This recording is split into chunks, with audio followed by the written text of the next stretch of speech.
बालाघाट में आज पुरनी के चुनाव का परिणाम आया। सबसे पहले केदार गुप्ता जी को बधाई दूंगा कि उन्होंने जीत दर्ज की। उसके बाद पुरनी की जनता को भी मैं बधाई दूंगा, धन्यवाद दूंगा कि हमने वहाँ पे चुनाव लड़ा, मजबूती से हमने चुनाव लड़ा और हमारी पार्टी पे पहली बार भरोसा जताया और 10,000 वोट हमें प्राप्त हुआ। इसके लिए पुरनी की जनता को मैं धन्यवाद दूंगा। जो हमने उम्मीद किया था जितना वोट हमें मिलना चाहिए, खैर उतना नहीं मिला, लेकिन हम लोग कोशिश करेंगे। हम लोग बाबा साहब के रास्ते पे चलने वाले लोग हैं, संघर्ष करना जानते हैं।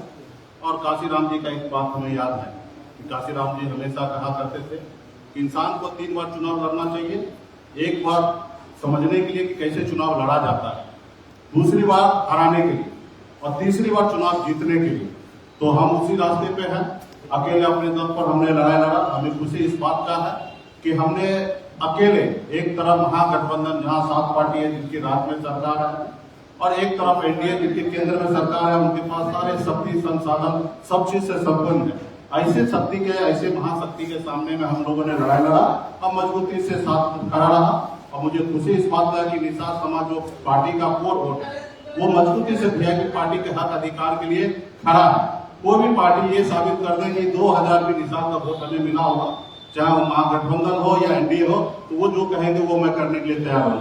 तो ये निश्चित हो गया कि एक मल्ला का बेटा संघर्ष करने के लिए मैदान में उतरा और अपने हक अधिकार के लिए लड़ाई लड़ा और पूरे बिहार के निषाद, खास करके मल्ला का बेटा वीआईपी पार्टी के साथ है।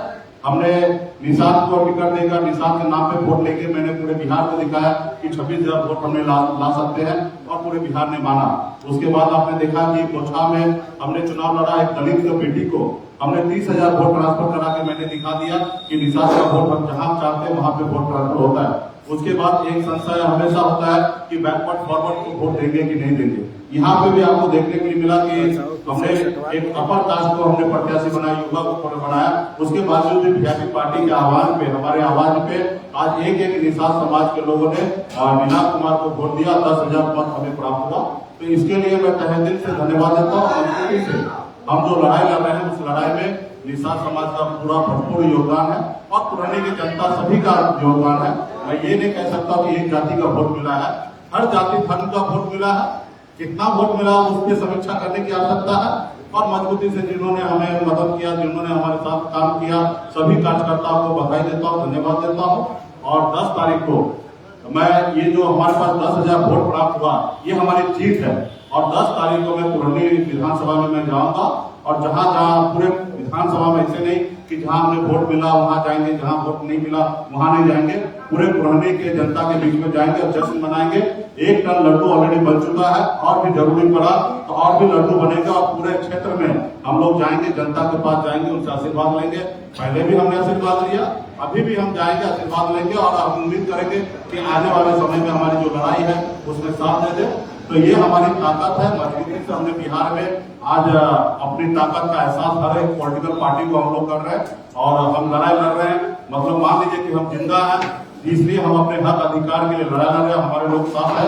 आप 1990 के बाद आदरणीय श्री लालू प्रसाद यादव जी, श्री नीतीश कुमार जी, स्वर्गीय श्री रामविलास पासवान जी, 3 महान नेता। इनके बाद चौथा नेता बता दीजिए बिहार में एक भी नेता जो अपने दम पर 10,000 वोट किसी को ट्रांसफर करा सकता है। तो अगर वो एक नाम अगर है तो सन ऑफ मल्ला मुकेश नहीं है कि अपने समाज का वोट और अपने लोगों को ट्रांसफर करा सकते। और हर वर्ग में मैंने करा के दिखा दिया। हमने अपने समाज में भी दिखा दिया, हमने दलित समाज को ट्रांसफर करा के दिखा दिया और आज तो मैंने अपर कास्ट को ट्रांसफर करा के दिखा दिया। ये हमारी लड़ाई है, हमारी उपलब्धि है।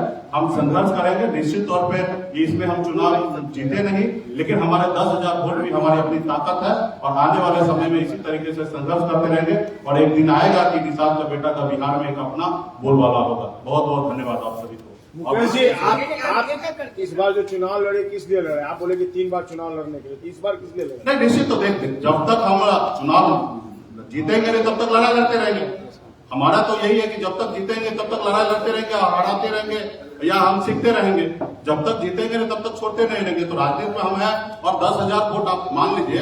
हमने आपको आंकड़ा दिया कि 1990 के बाद आज तक आदरणीय श्री लालू प्रसाद यादव जी, नीतीश कुमार जी, स्वर्गीय श्री रामविलास पासवान जी, ये तीन महान नेता के बाद चौथा नाम बता दीजिए आप लोग। बिहार के जनता से भी बीच में रख रहा हूँ, आपके बीच में बात कर रहा हूँ, कोई एक चौथा नाम बता दीजिए जो अपने दम पर, बाबूजी के दम पे नहीं, अपने दम पर 10,000 वोट, 20,000 वोट, 30,000 वोट किसी प्रत्याशी को दिलाता हो। एक नाम बता दीजिए, वो एक नाम है मुकेश सहनी। आपके चुनाव लड़ने से नुकसान किसको हुआ? बीजेपी हमें को हुआ है? देखिए, किसका नुकसान हुआ, किसका फायदा हुआ, मुझे नहीं देखना है। हमने जो जीता उनको भी हमने बधाई दिया है। हमने पहले भी कहा कि हम एक तरफ भारत सरकार के पूरे शक्ति के सामने में हमने लड़ाई लड़ा और केंद्र सरकार के शक्ति के सामने में हम अकेले लड़ाई लड़े, और निश्चित तौर पे वो हमने अपने आप को साबित किया। यहाँ पे हमारी लड़ाई किसी से नहीं है, हमारी लड़ाई है कि हमें अपना मान सम्मान अधिकार मिले।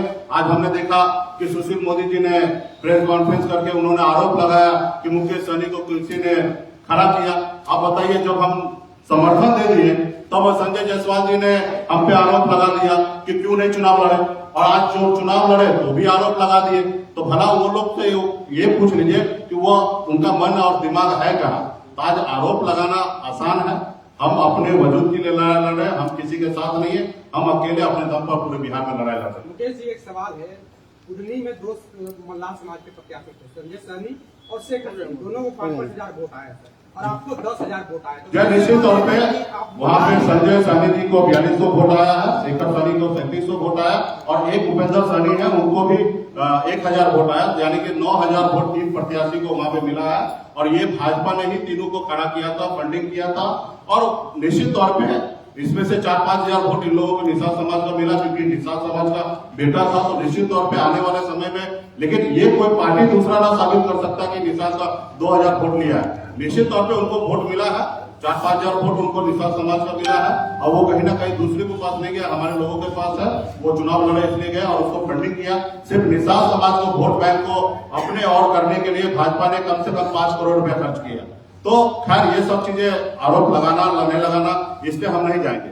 हमें 10,000 वोट प्राप्त हुआ, हम चुनाव में जीत नहीं दर्ज किए। आने वाले समय में हम संघर्ष करेंगे, भाजपा भी मंथन करे वो चुनाव कैसे लड़े, किस लिए कैसे लड़े और कैसे जीते। जब पूरे राज्य में जब चुनाव होगा, लोकसभा हो या विधानसभा हो, तो उनको पता है कि हमारी ताकत क्या है। हाँ, एक सीट का चुनाव था, पूरे राज्य के लोगों को उतार देना, पूरे विधायक को 70 को विधायक को उतार देना, 80 को विधायक को उतार देना, पूरे एमएलसी को उतार देना, अपने सारे संगठन को उतार देना, यहाँ तक उत्तर प्रदेश से स्टार को भी ले आना। तो उन्हें जितना उसको ताकत लगाना था और लगाना भी चाहिए, जिसके पास जितना क्षमता हो, ताकत हो, वो लगाना चाहिए। उन्होंने जीत दर्ज किया, लेकिन जब सिंगल चुनाव की बात आएगा तो उनको भी सोचना पड़ेगा कि बिहार में हम कैसे नैया पार लगाएंगे। बिहार की राजनीति में कहा जा रहा है कि अब नीतीश कुमार का अस्तित्व समाप्त हो गया है, उनका वोट बैंक खत्म हो चुका है। अभी जो कह रहे हैं वो उन पे ज्यादा स्टडी किए होंगे।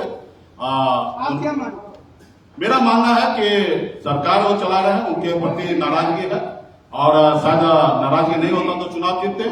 तो सरकार चला रहे जो इशू है, खास करके जो हमारे दलित भाई के साथ अत्याचार हो रहा है, जो पुलिस बेवजह उनको दारू का इल्जाम लगा के उनको जेल भेज दे रहे हैं, इस पे सरकार को समीक्षा करना चाहिए। खास करके तारीख को फ्री करना चाहिए, और इसके लिए हमारे दलित भाई परेशान हो रहे हैं। तो सरकार को जहाँ कमी है उनको खुद को तलाश करना चाहिए। मैं तो चाहूंगा कि सभी पार्टी खत्म हो जाए, वीआईपी पार्टी सबसे आगे आ जाए। हम थोड़े चाहेंगे कि जेडीयू पार्टी बड़ा स्केल पे रहे, हम भी चाहेंगे कि वो पार्टी खत्म हो जाए, उसकी जगह वीआईपी पार्टी ले ले। तो हर पार्टी का, लेकिन मेरा यही है कि नीतीश कुमार जी ने इतने 17 साल से जो भी काम किए उन पे उनको खुद को समीक्षा करना चाहिए। उनके पार्टी के लोग भी ये बात कह रहे हैं, तो ये कोई नई बात नहीं है, और उनको अपना समीक्षा करना चाहिए। 3,000 वोट से हारे हैं। मुकेश जी, सवाल ये है कि आपने कहा कि जब तक संपूर्ण हमारे पास ताकत नहीं आएगा तब तक हम लड़ते रहेंगे और हराते रहेंगे। आने वाला समय में आप देखिएगा बहुत ही अच्छा होगा। वीआईपी पार्टी को सोचना नहीं है। देखिए, मेरे पास कोई विरासत नहीं मिला था, ना ही मेरे हाथ में बहुत कुछ है जो मेरे हाथ से निकल चुका है। मेरा हाथ कल भी खाली था और आज भी खाली है, और आने वाले समय में जब भी जो भी होगा वो हम प्राप्त करेंगे। आज बताइए ना, हम लड़ाई लड़े, 10,000 वोट हमने लाया ना, आज मैंने दूसरे को दिलाया, तो ये मेरी ताकत है। वहीं पे 3 हिसाब से समाज के बेटा खड़ा था, उनको 10,000 वोट प्राप्त नहीं हुआ, तो ये हमारी ताकत है। और आने वाले समय में और भी हम लोग मेहनत करेंगे जनता के। नहीं, ऐसा बात नहीं है। हमने पार्टी एक जाति धर्म का नहीं होता, पार्टी हर किसी का होता है। अगर हम एक ही जाति को टिकट देते तो कल आप ही सवाल करते।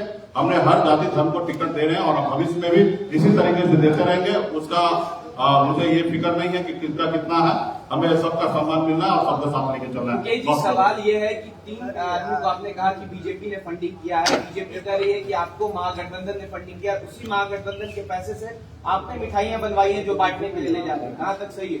देखिए, आरोप जो लगा रहे हैं उनको आरोप लगाने दीजिए, मुझे पता है कि मैं क्या कर रहा हूँ। उस आरोप पे इस धरती पर तो माता सीता के ऊपर भी लोगों ने आरोप लगा दिया, तो हम कौन सा खेत की मूली है? तो इसलिए भाजपा को पता है सच्चाई क्या है, क्योंकि इससे पहले भी हम चुनाव नहीं लड़े, तो क्यों नहीं लड़े ये भाजपा को पता है। भले वो आरोप कुछ भी लगा दे, मैंने आरोप लगाया, वो मान ले कि हम झूठ बोल रहे हैं, लेकिन उनको सच्चाई पता है कि किनको कितना फंडिंग किया और किस तरीके से चुनाव लड़ा है, उनको पता है। जनता को भले ना पता हो, उनको पता है, उनके गिरहमान में उनको पता है कि वो अच्छे हैं या बुरे हैं। तो मुझे किसी का सर्टिफिकेट लेने की आवश्यकता नहीं, मुझे पता है कि मैं अपने हक अधिकार के लिए संघर्ष कर रहा हूँ, लड़ाई लड़ रहा हूँ। धन्यवाद। अरे यार ठीक है, कितना सवाल